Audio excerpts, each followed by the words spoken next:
12 years after the meltdown at the Fukushima nuclear plant, Japan has started to release wastewater into the Pacific Ocean, and residents of Guam and legislators speak out and a resolution is presented in opposition to Japan's plan to release radioactive wastewater into the Pacific.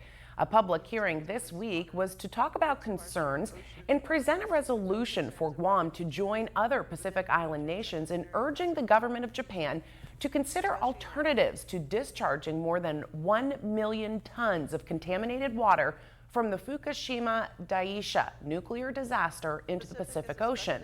Guam Senator Sabina Flores Perez sponsored the resolution to demand the Japanese government to do more to ensure the safety of the waters, marine life, and the current and future people of the Pacific.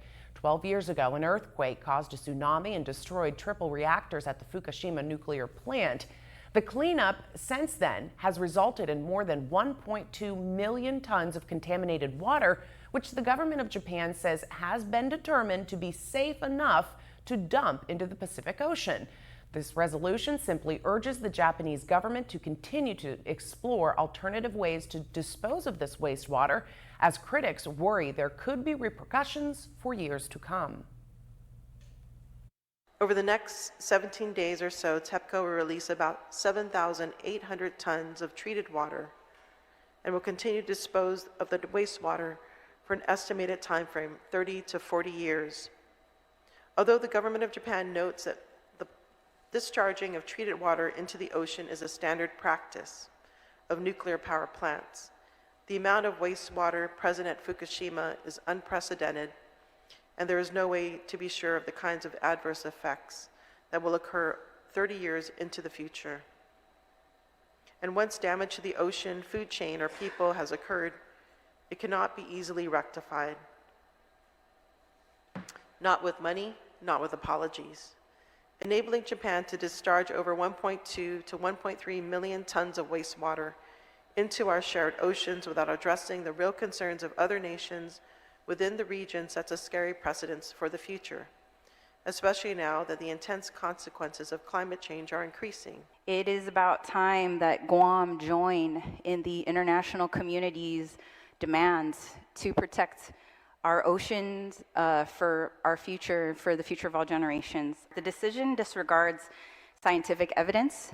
It violates our human rights and our indigenous rights as communities of the Pacific, and it's also non-compliant with international maritime laws. Most importantly, this decision ignores the voices of the people of the Pacific. The discharge of radioactive materials into the marine environment from the Fukushima nuclear plant will inevitably increase exposure to our people and all marine species over several years, with the exact level of exposure depending on multiple variables that we are still coming to understand.